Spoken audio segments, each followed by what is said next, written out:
Hello everyone, a very good morning to you all. So आज welcome to Sharanam ICS and आज का हमारा topic जो हमने लिया है वो है प्रोटीन्स। कल हमने लास्ट क्लास में विटामिन्स एंड मिनरल्स के बारे में पढ़ा था। आज हम पढ़ने वाले हैं कुछ प्रोटीन्स के बारे में। प्रोटीन से रिलेटेड अगर हम बात करें तो प्रोटीन्स क्या होते हैं? They are macro molecules. Okay, they are macro molecules. ठीक है, प्रोटीन्स क्या होते हैं? Proteins are macro molecules. Macro molecules में कितने रहते हैं? 20 amino acids. 20 different amino acids के बने रहते हैं। 20 डिफरेंट अमीनो एसिड्स के बने रहते हैं। They are formed by 20 different amino acids. 20 different amino acids क्या हैं? जो हम फूड न्यूट्रिशन वाला जो यूनिट है वो करेंगे तो उसमें मैं ये आपको सारे different amino acids and everything I will be telling you all. ठीक है, तो 20 डिफरेंट अमीनो एसिड्स के तो बने रहते हैं।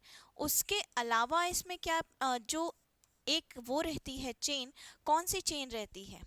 पेप्टाइड चेन रहती है, पॉलीपेप्टाइड्स रहते हैं। ठीक है, प्रोटीएसेस जो रहते हैं वो इसमें एक चेन फॉर्मेशन करते हैं।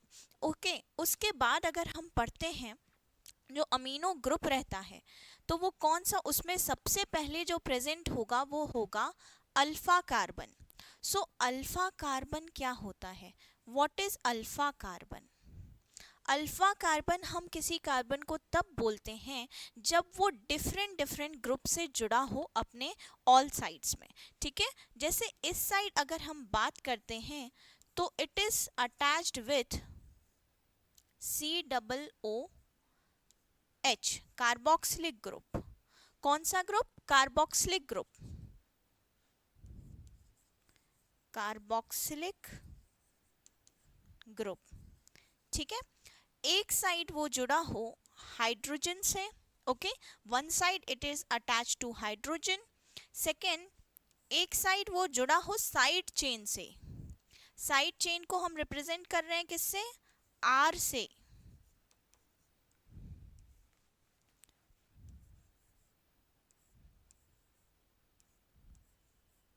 और एक साइड वो जुड़ा हो अमीनो ग्रुप से। Which group? Amino group. ठीक है, तो अल्फा कार्बन क्या है? What is alpha carbon? Alpha carbon centre वाला कार्बन है जो कि अटैच्ड है किससे? डिफरेंट डिफरेंट ग्रुप से। ठीक है, पहला कौन सा है? कार्बोक्सिलिक ग्रुप, एक साइड चेन जिसको हम रिप्रेजेंट कर रहे हैं किससे? आर से। एक और चेन जो कि है अमीनो ग्रुप, एंड एक और जो है हमारा हाइड्रोजन। ठीक है, तो that is known as alpha carbon. ठीक है, तो हमने प्रोटीन्स के बारे में जाना कि प्रोटीन्स वो माइक्रोमोलिक्यूल्स होते हैं जिसमें 20 डिफरेंट अमीनो एसिड्स प्रेजेंट होते हैं। ठीक है, अमीनो एसिड्स का ब्रेकडाउन होता है, हाइड्रोलेस करते हैं हम उसको। ठीक है, तो हाइड्रोलेस कब करेंगे? जब हम प्रोटीन को हाइड्रोलेस करेंगे तो वो वापस से क्या बन जाएगा? अमीनो एसिड बन जाएगा। What does hydrolase mean? Hydrolase mean होता है ब्रेक डाउन करना। ठीक है, तो प्रोटीन को if we are breaking down protein तो वो वापस से बन जाता है अमीनो एसिड। ठीक है, अमीनो एसिड। अगर हम प्रोटीन का ब्रेक डाउन करते हैं तो वापस से वो क्या बनता है? अमीनो एसिड्स बन जाता है। अमीनो एसिड्स को ही हम मिला करके प्रोटीन बना रहे हैं। ठीक है, तो अमीनो एसिड्स को अगर हम हाइड्रोलेस कर देंगे, प्रोटीन का अगर हम ब्रेक डाउन कर देंगे तो वो वापस से किस में बन जाएगा? अमीनो एसिड्स में। ठीक है, अब अमीनो ग्रुप जो रहता है हमारा, अमीनो ग्रुप हमें कैसे पता चलेगा? एक अल्फा कार्बन उसमें हमेशा प्रेजेंट रहेगा। ठीक है, अल्फा कार्बन मींस जिसमें चार जो हैं डिफरेंट डिफरेंट स्ट्रक्चर्स जो हैं वो अटैच्ड रहेंगे। One side chain, one carboxylic group and one amino group. ठीक है, याद रहेंगे ये सारी चीजें। उसके बाद अगर हम प्रोटीन्स के टाइप्स क्या स्ट्रक्चर्स की बात कर लेते हैं तो 4 स्ट्रक्चर्स हमें देखने को मिलते हैं। फर्स्ट क्या है? Primary structure. Primary second secondary, tertiary and quaternary.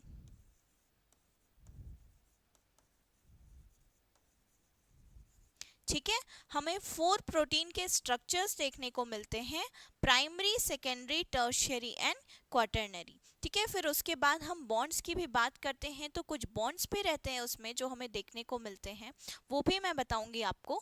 But ये जो नॉर्मल एक बेसिक सा इंट्रोडक्शन है प्रोटीन का, वो है। हाँ, और एक बात, कुछ मिनरल्स के कुछ क्वेश्चंस बचे हुए थे अराउंड 4 to 5 जो मुझे लगे इम्पॉर्टेंट है, तो वो भी मैंने इस क्लास में ऐड कर दिए हैं। उसके बाद हमारा विटामिन्स का टॉपिक जैसे कंप्लीट हो गया है, मिनरल्स का भी हो जाएगा। Proteins I will be seeing if proteins के कुछ क्वेश्चंस बचे हैं या बचे होंगे इन केस, तो वो क्वेश्चन भी हम कर लेंगे। ठीक है, उसके बाद हमें ये भी बताया था कि प्रोटीन क्या है, एक मैक्रोन्यूट्रिएंट है। ठीक है, मैक्रोन्यूट्रिएंट है as it provides us energy. क्या प्रोवाइड करता है प्रोटीन हमें?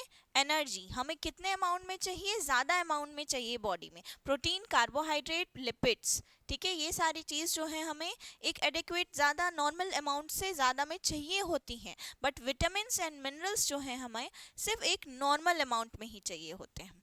ठीक है, तो प्रोटीन्स हमें एक मैक्रोन्यूट्रिएंट है, एनर्जी प्रोवाइड करती हैं। एक चेन होती है, वो किसकी? अमीनो एसिड की। डिफरेंट 20 अमीनो एसिड्स मैंने बताया।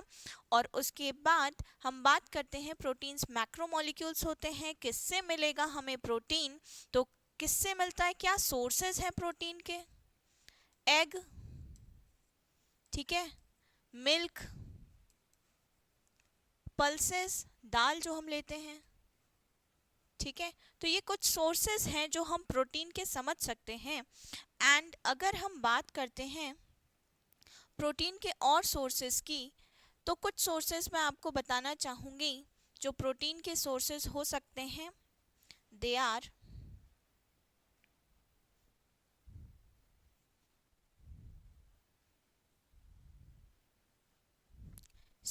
ये कुछ प्रोटीन के सोर्सेज हो सकते हैं। ठीक है, लार्ज बायोमोलिक्यूल्स और मैक्रोमोलिक्यूल्स होते हैं, जिसमें लॉन्ग चेन किसकी होती है? अमीनो एसिड की एक लॉन्ग चेन प्रेजेंट होती है। ये सब जो सोर्सेज हैं ये हैं प्रोटीन के सोर्सेज। मीट, अलग अलग टाइप के दाल्स, नट्स, एंड उसके बाद ब्रोकली, ठीक है, मीट, ये सारी चीज़ें जो हैं ये प्रोटीन के सोर्सेज हैं। उसके अलावा ये तो कुछ वे प्रोटीन्स हैं। जनरली हमने देखा होगा वे प्रोटीन्स जो बॉडी बिल्डर्स होते हैं, जो जिम जाते हैं, तो उनको वे प्रोटीन्स वो लोग कैरी करते हैं ताकि उनकी बॉडी थोड़ी अच्छी रहे और स्ट्रेंथ अच्छी बनी रहे, है ना। सो प्रोटीन्स क्या होते हैं? बॉडी बिल्डिंग फूड्स भी कहलाते हैं। ठीक है, proteins are also known as body building foods. उसके बाद हम बात करते हैं जैसे चेन ऑफ अमीनो एसिड की, तो वो भी मैं बता देती हूँ कि चेन कैसी होती है।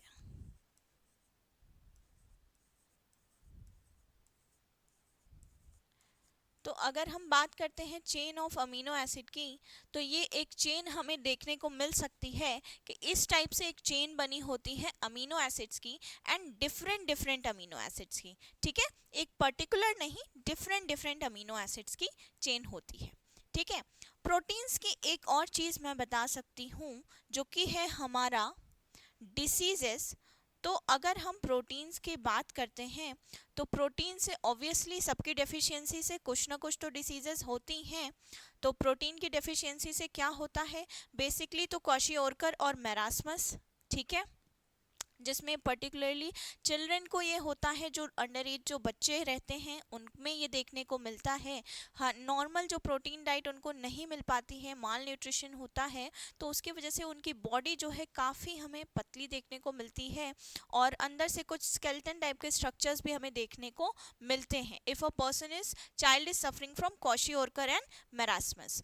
उसके बाद ग्रोथ रिटार्डेशन तो सिंपल है, सब जानते ही हैं कि हमारे जो ग्रोथ के लिए बहुत नेसेसरी है प्रोटीन, अगर हमारा ग्रोथ बॉडी का नहीं हो पा रहा है प्रॉपर, तो प्रोटीन की डेफिशिएंसी है।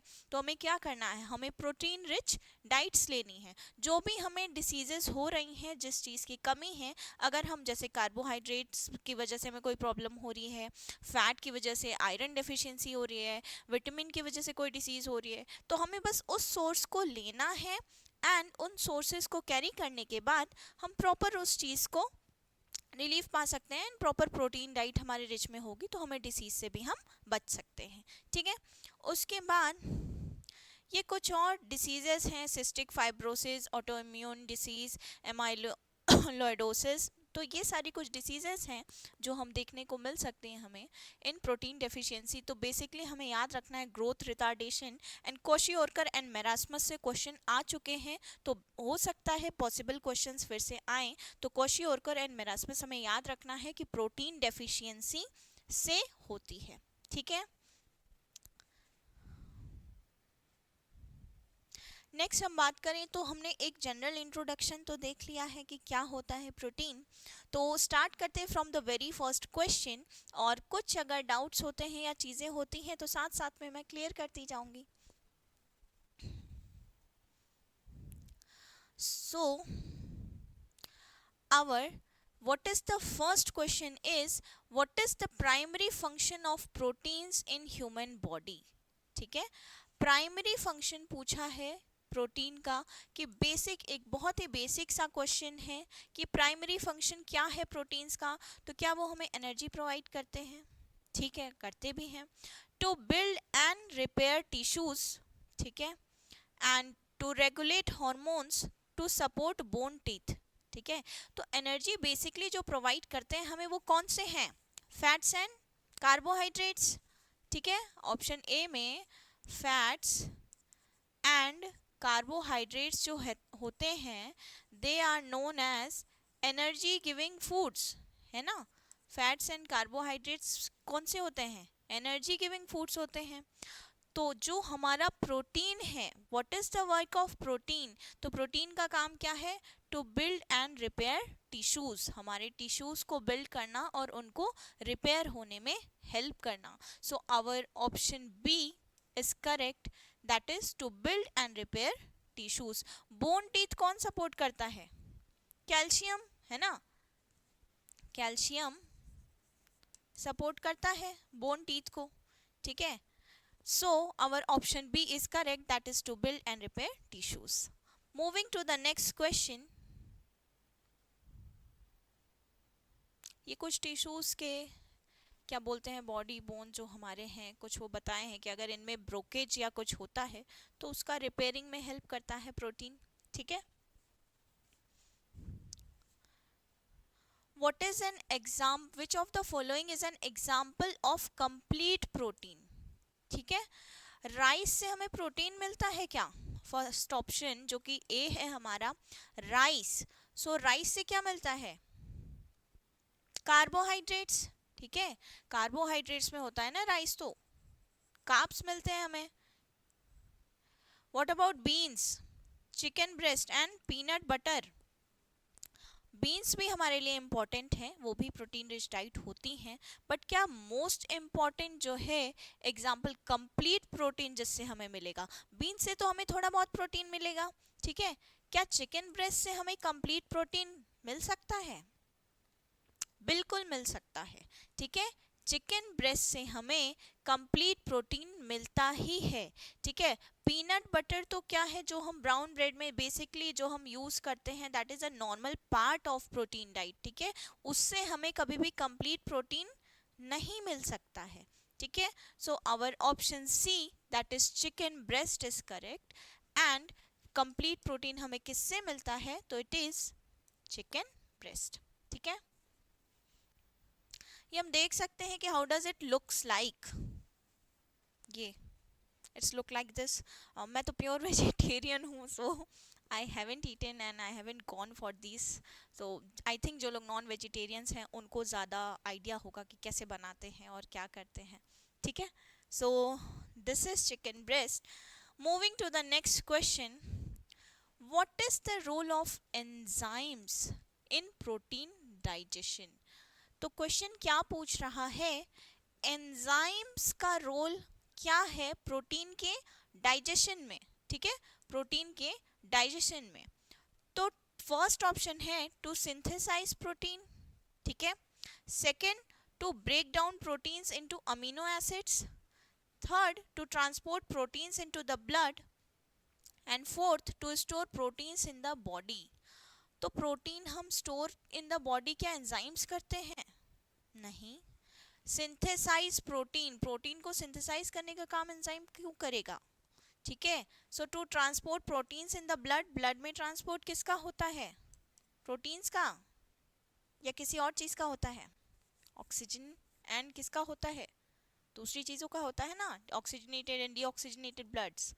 So to break down proteins into amino acids, amino acids को अगर हमें ब्रेक डाउन करना है तो प्रोटीएज एक एंजाइम है जो कि ब्रेक डाउन करती है प्रोटीन्स को अमीनो एसिड्स में, ठीक है। तो एंजाइम्स का काम क्या होता है प्रोटीन में? To break down the proteins into amino acids, ठीक है। So our option B is correct, to break down protein into amino acids. Which amino acid is essential for muscle growth and repair? ठीक है, muscle growth and repair के लिए कौन सी amino acid important है? Our first option is leucine, second is isoleucine, third is valine and D is all of the above. मैंने पहले भी बताया है कई बार कि अगर कुछ नहीं समझ में आता है तो बेसिकली जो मध्य प्रदेश के क्वेश्चंस होते हैं उसका आंसर क्या होता है? ऑल द अबव, है ना। जनरली मैंने देखा है जब भी मैंने भी लगाए हैं क्वेश्चंस, कई बार तुक्का ही मार देते हैं, हम नहीं समझ में आता है, we are not able to understand, तो ऑल द अबव जो है वो होता है आंसर। तो अगर किसी को कुछ नहीं समझ में आ रहा है तो you can go for all the above too, ठीक है। वैसे इसका आंसर ऑल द अबव ही है, ठीक है। सारे अमीनो एसिड्स जैसे ल्यूसीन, आइसोल्यूसीन, वैलिन जो है मसल ग्रोथ एंड रिपेयर के लिए इंपॉर्टेंट होते हैं। मैंने बताया था प्रोटीन कितने अमीनो एसिड से बनता है? 20 डिफरेंट अमीनो एसिड्स, ठीक है, 20 डिफरेंट अमीनो एसिड से बनता है प्रोटीन। सो जितने भी अमीनो एसिड्स हैं हमारे muscle growth, repair, tissue repairing, इन सब के लिए इम्पॉर्टेंट है, ठीक है। So our answer is D, that is all the above, ठीक है।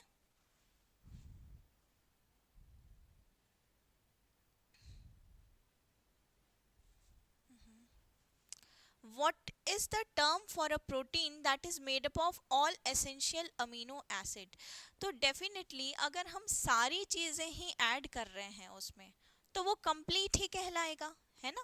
That's a common sense. अगर कुछ नहीं भी आ रहा है माइंड में, हम सोच रहे हैं क्या होगा क्या नहीं होगा, तो आंसर क्या हो सकता है? ऑल लिखा है। क्वेश्चन को 2 बार पढ़ना है। क्यों पढ़ना है? कई बार हम नॉर्मली क्वेश्चंस पढ़ के कंफ्यूज रहते हैं कि क्या होगा आंसर, है ना। ऑप्शंस चेक करते हैं हम। First is complete protein, second incomplete protein, essential protein and non essential protein, ठीक है। तो उस क्वेश्चन ने पूछा है ऑल, क्या पूछा है क्वेश्चन में? ऑल एसेंशियल अमीनो एसिड्स, ठीक है। तो अगर सारे प्रेजेंट हैं तो that will be obviously complete protein, है ना। क्या होगा हमारा answer? Option A is correct, that is complete protein, ठीक है। इनकम्प्लीट प्रोटीन क्या होगा? जिसमें क्या बोलते हैं, सिर्फ कुछ हम अमीनो एसिड्स को लेंगे, only few amino acids if we are taking. Essential protein में क्या होगा? अगर हम कुछ एसेंशियल सोर्सेज ले रहे हैं या एसेंशियल अमीनो एसिड्स ले रहे हैं, ठीक है, कुछ 2 या 3 जो इंपॉर्टेंट हैं वो ले रहे हैं। नॉन एसेंशियल सिंपल, जो कि ज़रूरी नहीं है, ऐसे ही उठा के हमने ले लिया कि हाँ ये भी डाल देते हैं, ठीक है। So our answer goes with option A, that is complete protein, ठीक है। ये कुछ कंप्लीट, आई थिंक थोड़ा सा ब्लर पिक्चर है ये। कंप्लीट फूड प्रोटीन जिसमें हमने होल ग्रेन्स लिया है, बीन्स लिए हैं, ठीक है, नट्स लिए हैं एंड लेंटिल्स लिए हैं, बट आई थिंक थोड़ा सा ये ब्लर पिक्चर है। मैं आपको शो करती हूँ, give me a second. Complete protein,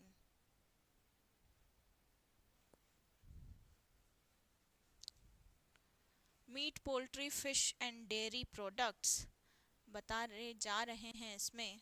ये देख सकते हैं हम, कंप्लीट प्रोटीन की डाइट है, ठीक है, जिसमें फिश भी है, चिकन भी है, एग भी है, डेयरी प्रोडक्ट्स भी हैं, रेड मीट है, सोया है, quinoa, amaranth, hemp seeds and chia seeds, ठीक है, जितने भी प्रोटीन्स वाली चीज़ें हैं सब इसमें इंक्लूडेड हैं। तो हमें याद रखना है fish, poultry, dairy products, egg, ठीक है, इतनी चीज़ें हम याद रखेंगे तो हमें याद रहेगा कि बेसिकली जो सोर्सेज ऑफ प्रोटीन होते हैं कंप्लीट प्रोटीन में ये सारी चीज़ें आती हैं, ठीक है।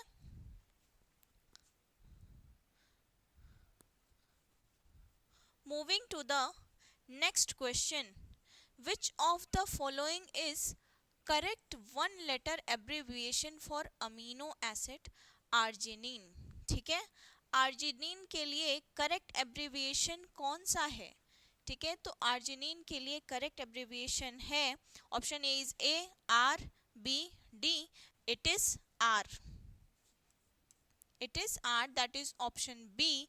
और बाकी जो है मैं आपको जब नेक्स्ट क्लास होगी हमारी तो मैं उसमें पूरा एक वन लेटर जो अमीनो एसिड्स का रखते हैं हम, उनका मैं पूरे लेटर फॉर्मेशन में एक टेबुलर फॉर्म में समझाऊंगी, तो आप लोगों को ये सारी चीज़ें याद हो जाएंगी, ठीक है। सो आर्जिनिन कौन से लेटर से डिनोट होता है, आर, ठीक है, डिनोट होता है, आई मीन आर, ठीक है। Moving to the next question, ये आर्जिनिन का एक स्ट्रक्चरल फॉर्मूला है जिसमें हम देखते हैं NH2 ग्रुप है, NH ग्रुप है, NH ग्रुप है, ठीक है, and NH2 OH, C double bond OH, मतलब ये कार्बोक्सिलिक ग्रुप है। जहाँ पे ये नहीं है यहाँ पे क्या प्रेजेंट है, C, ठीक है, C, तो हमें याद रखना है, ठीक है, तो ये कार्बोक्सिलिक ग्रुप है, ये NH2 एंड NH ग्रुप है, आर्जिनिन ARG और R, ठीक है। Moving to the next question, what structural feature is unique to tertiary structure of proteins compared to primary and secondary structure? थोड़ा सा difficult question है and ये question पूछा भी गया है, इसलिए मैंने ये क्वेश्चन लिया है हमारी सीरीज में, ठीक है। तो what is the structural feature is unique to tertiary structure of protein, ठीक है, कौन सा जो स्ट्रक्चरल फीचर है वो यूनिक है tertiary structure of protein as compare to primary and secondary structure, ठीक है। तो क्या होगा, सीक्वेंस ऑफ अमीनो एसिड्स, नहीं, सीक्वेंस तो नहीं हो सकता ना कुछ यूनिक फीचर, तो वो तो सबके सेम ही रहते हैं almost. Local folding pattern such as alpha helix and beta sheet, नहीं, अगर हम नॉर्मल फोल्डिंग करेंगे तो सब डिफरेंट डिफरेंट आ जाएंगे, और एक यूनिक चाहिए हमें। क्या पूछा है इसमें, यूनिक, ओके, यूनिक टू किससे, tertiary of proteins as compare to, किससे कंपेयर करा है, प्राइमरी एंड सेकेंडरी, ठीक है, प्राइमरी एंड सेकेंडरी स्ट्रक्चर, तो ये तो नहीं हो सकता। Third, overall 3 dimensional shape of the protein, ये बिल्कुल हो सकता है, 3D शेप ऑफ प्रोटीन है तो वो ज़रूर अलग अलग हो सकती है सबकी, है ना, और एक यूनिक हो सकती है। सो प्रेजेंस ऑफ पेप्टाइड बॉन्ड्स, तो वो तो रहते ही हैं प्रेजेंट ऑलमोस्ट सब में, तो our answer goes with overall 3 dimensional shape of the protein, overall 3 dimensional shape of the protein, so option C is correct, that is overall 3 dimensional shape of the protein. यार I so sorry, actually picture is quite blur, मैं आपको Google में एक बार show कर देती हूँ।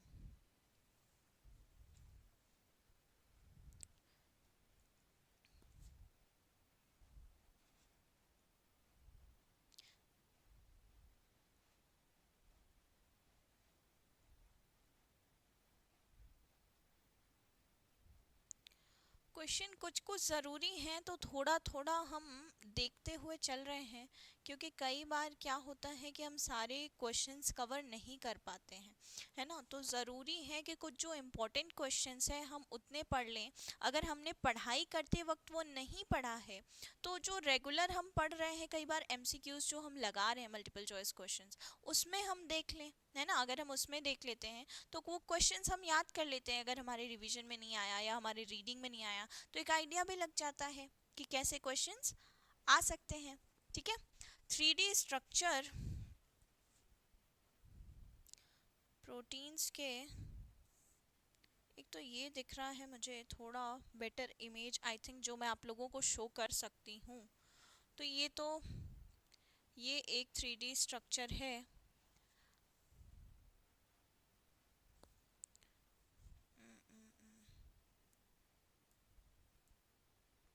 आई don't think so images are clear over here. Images की बहुत दिक्कत हो रही है। कोई बात नहीं, मैं जब नेक्स्ट क्लास होगी तो मैं एक क्लियर इमेज लेकर के आऊँगी ताकि आप ये इसको इजीली समझ पाओगे, primary secondary and tertiary structures का। ठीक है।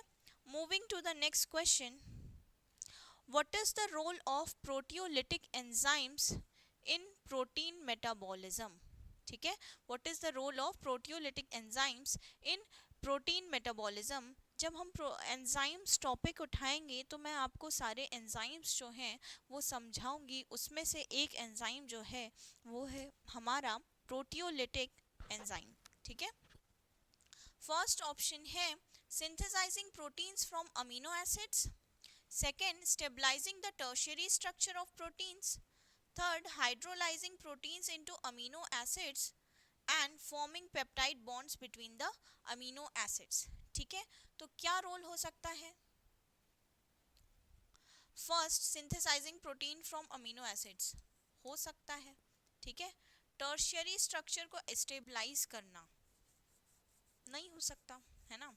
Hydrolysing proteins into amino acids and forming peptide bonds between the amino acid. मैं इसकी इमेज आई थिंक हमने इंसर्ट करवाई है शायद। आई डोंट थिंक सो कि है इसमें इमेज। इसमें इमेज नहीं है बट ठीक है, कोई बात नहीं। मैं गूगल से इमेज एक शो कर दूंगी आप लोगों को। Synthesizing proteins from amino acid शायद हो सकता है। Stabilizing the tertiary structure stabilize करने के लिए हम प्रोटियोलिटिक या एंजाइम्स का यूज़ नहीं करते हैं। ठीक है। Hydrolysing proteins into amino acids ये हम कर सकते हैं। Forming peptide bonds between amino, तो बॉन्ड्स का फॉर्म करना एंजाइम से कोई भी रिलेशन नहीं रखता है इस चीज़ में। ठीक है। इन केस ऑफ प्रोटीन्स तो इसका आंसर क्या होगा? That is option C, hydrolyzing proteins into amino acids. ठीक है। Moving to the next question, which of the following correctly describes a dipeptide. Question में लिखा है डाइपेप्टाइड। डाइपेप्टाइड क्या होता है? Option A, a chain of 3 to 10 amino acids. 3 to 10 हो सकता है क्या? नहीं, डाइपेप्टाइड पूछा, डाई मीन्स तो 2 होगा ना। ठीक है। A chain of more than 10 amino acids, नहीं। Third option, 2 amino acids linked by a peptide, ये भी हो सकता है answer. And the fourth is a protein composed of multiple polypeptides, तो ये भी तो नहीं है answer. So what is the answer? a chain of more than 10 amino acids or 2 amino acids linked by a polypeptide, क्योंकि इसमें पूछा है dipeptide. So our answer will be option C, that is 2 amino acids linked by a peptide. Okay. What is or which mineral is essential for maintaining strong bones and teeth? कुछ minerals के question मैंने कहा था जो last class में छूट गए थे, वो क्वेश्चंस हम कर रहे हैं। So which mineral is essential for maintaining strong bones and teeth. Strong bones and teeth के लिए हमें क्या चाहिए होता है? आयरन नहीं। कैल्शियम हो सकता है, पोटेशियम नहीं, it's a mineral. And sodium भी नहीं। So basically for maintaining strong bones and teeth हमें क्या चाहिए होता है? Calcium. And calcium is the most abundant mineral. ठीक है। मोस्ट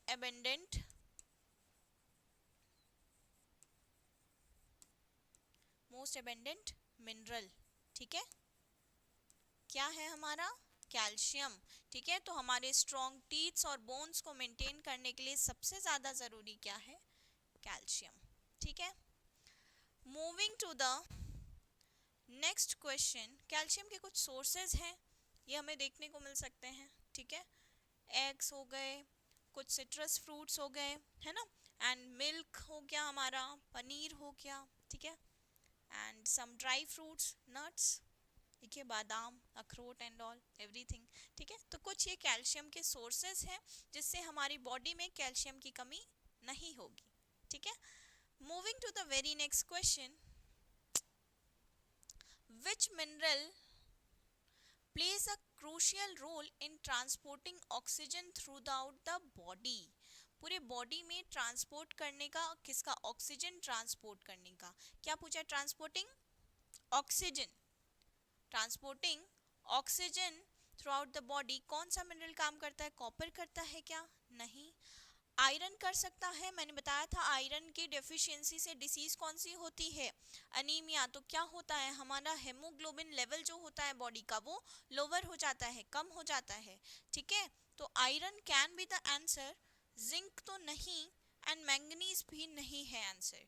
सो हमने पढ़ा था आंसर क्या है हमारा? That is iron. क्या है हमारा आंसर? आयरन। क्योंकि अगर आयरन जो हमारी बॉडी में जाता है तो वो ऑक्सीजन को ट्रांसपोर्ट करने का काम करता है।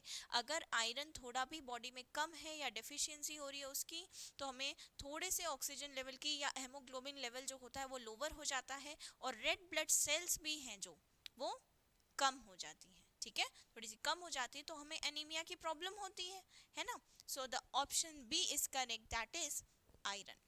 ठीक है, मूविंग टू द, मैंने ये भी बताया था मैक्रो मिनरल और माइक्रो मिनरल, याद होगा, है ना। मैक्रो मिनरल में मैंने बताया था कौन कौन से आते हैं। मैक्रो मिनरल मैंने बताया था, एक ट्रिक से याद रखना है हमें। कौन सी ट्रिक थी वो? C C, P P, S S and M. ठीक है, सी से क्या था? Chlorine, just a second, C सी,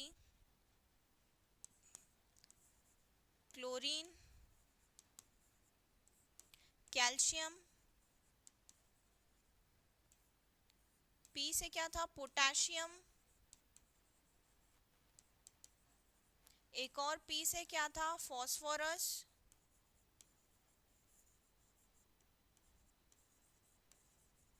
ठीक है, calcium, chlorine, potassium, phosphorus, C C P P. S S से बात करते हैं, एस एस, एस से क्या था? Sodium and sulphur.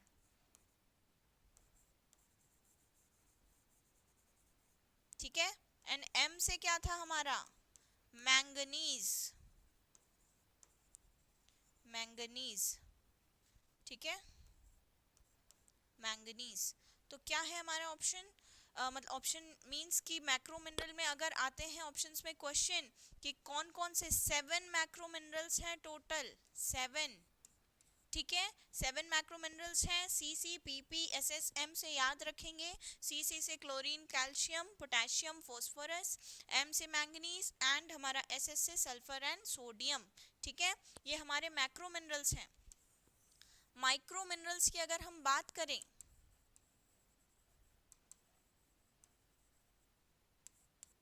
तो जिंक, आयरन, आयोडीन, ये सब चीजें किस में आती हैं हमारी? मैक्रो मिनरल्स में। माइक्रो मिनरल्स में, सॉरी, मैक्रो मिनरल्स 7 के अलावा जितने भी जो भी मिनरल्स हैं वो सब किस में आएंगे? हमारे माइक्रो मिनरल्स में आएंगे। कितना माइक्रो मिनरल्स हमें चाहिए होता है? 20 mg per day.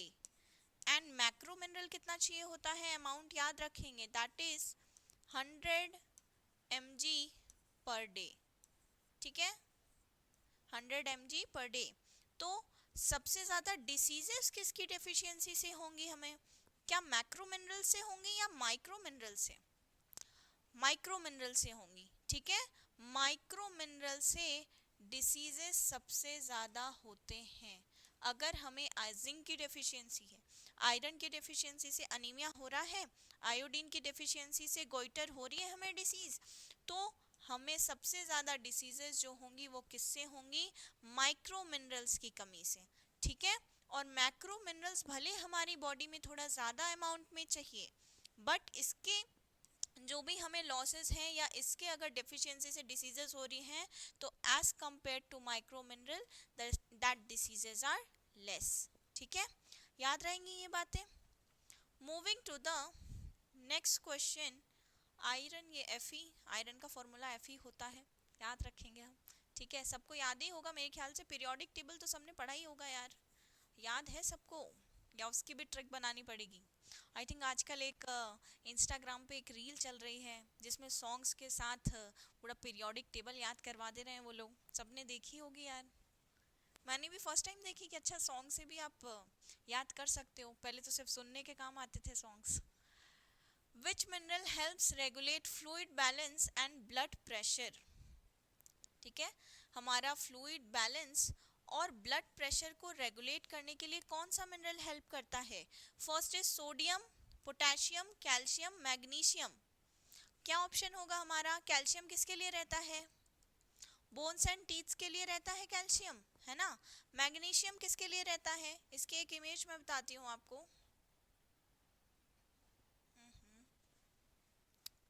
That is, कैसे बताऊँ मैं, ठीक है, देखिए एक जो सोडियम रहता है वो तो हमारे क्या बोलते हैं, फ्लूइड बैलेंस या ब्लड प्रेशर के लिए नहीं रहता है, वो तो हमारे क्या बोलते हैं, NaCl जो हम सॉल्ट का यूज़ करते हैं उसमें यूज़ होता है वो। ठीक है, पोटेशियम भी नहीं होता है सेम उसमें यूज़, कैल्शियम तो बोन्स एंड टीथ के लिए होता है। ठीक है, तो फ्लूइड और ब्लड प्रेशर के लिए सबसे ज़्यादा ज़रूरी क्या है हमारा? मैग्नीशियम। ठीक है, मैग्नीशियम जो है वो सबसे ज़्यादा इम्पोर्टेंट है हमारे बैलेंस बनाने के लिए, किसका? ब्लड प्रेशर का। ठीक है, रेगुलेट करने के लिए फ्लूइड बैलेंस, कौन सा बैलेंस? Fluid balance. ठीक है, फ्लूइड बैलेंस रेगुलेट करने के लिए और ब्लड प्रेशर को मेंटेन करने कौन सा मिनरल जो यूज होता है? That is magnesium. ठीक है, मैग्नीशियम है, याद रहेगा, ये क्वेश्चन भी इंपॉर्टेंट है। कुछ मैग्नीशियम के सोर्सेज हैं जो हमें देखने को मिल सकते हैं, दैट इज टोमेटो, पोटैटो। ठीक है, कुछ ड्राई फ्रूट्स हैं, है ना, अनियंस, बनानास, कुछ कुछ चीज़ें हैं, देख सकते हैं, सब खाते ही हैं आजकल तो, बस फ्रूट्स एंड ऑल नहीं खाते लोग, बाकी बाहर के everything they are going for. ठीक है, तो खाना चाहिए, हेल्दी डाइट बहुत ज़रूरी है ना, बहुत ज़्यादा ज़रूरी है। विच mineral is important for immune function and wound healing? Immune function and wound healing के लिए कौन सा मिनरल इम्पोर्टेंट है? आयरन तो एनीमिया मैंने बताया था, आयरन किसके लिए? हेमोग्लोबिन लेवल मेंटेन करने के लिए होता है। ठीक है, same is copper and selenium. तो सबसे ज़्यादा हमें क्या बोलते हैं, यूज कौन सा मिनरल होगा इम्यून सिस्टम के लिए? तो दैट इज जिंक। ठीक है, हम जिंक का यूज करते हैं हमारा इम्यून सिस्टम और वाउंड हीलिंग के लिए। अगर जिंक हमारे बॉडी में प्रॉपर अमाउंट में प्रेजेंट है तो जो क्लॉटिंग होगी ब्लड की उसमें वो हेल्प करेगा और वाउंड को थोड़ा सा जल्दी हील करने में हेल्प करेगा। ठीक है, सो और option A zinc is correct option. कुछ सोर्सेज भी हैं इसमें, फोटोज डली हैं जिंक की। ठीक है, स्पिनच हो गया, है ना, कुछ ग्रीन वेजिटेबल्स हो गए, मीट एंड ऑल हो गए। ठीक है, कुछ और क्या क्या है, ये चीज़ें हैं, किशमिश एंड ऑल एवरीथिंग। सो कुछ कुछ चीज़ें हैं, ये सोर्सेज हैं जो हमें देखने को मिल रहे हैं। ठीक है, जिंक में। And coming to the last question of the session, which mineral acts as an antioxidant and protects cells from damage? Cells को डैमेज से कौन प्रोटेक्ट करेगा? कौन करता है protect? Selenium. Option A selenium, zinc, copper, iron. हमने अभी पढ़ा जिंक का काम क्या होता है? वाउंड्स को हील करना, वाउंड्स हीलिंग में हेल्प करते हैं। आयरन हेमोग्लोबिन मेंटेन करने में हेल्प करता है। ठीक है, सो जो mineral antioxidant as an act करता है और प्रोटेक्ट करता है किसको, सेल्स को, सेल्स को प्रोटेक्ट करेगा किससे, डैमेज से। तो कौन सा है वो मिनरल, दैट इज सेलेनियम। ठीक है, सेलेनियम। ये कुछ सोर्सेस हैं जो हम सेलेनियम के देख सकते हैं। ठीक है, ज़्यादातर तो नॉन वेजिटेरियन थिंग्स ही हैं, मीट एंड ऑल एवरीथिंग। ठीक है, और अगर आप वेजिटेरियन हो तो कुछ ड्राई वाली चीज़ें खा सकते हो, जैसे ड्राई फ्रूट्स खा सकते हो, है ना। अगर आप एग खाते हो सिर्फ, तो egg you can go for. ठीक है, तो एज एन एंटीऑक्सीडेंट अगर कोई वर्क करता है, दैट इज सेलेनियम। एक इम्पॉर्टेंट क्वेश्चन है ये, तो प्लीज़ आप इसको नोट डाउन करिएगा एंड ध्यान रखिएगा ये क्वेश्चन। ठीक है, तो दैट्स ऑल फॉर टुडे।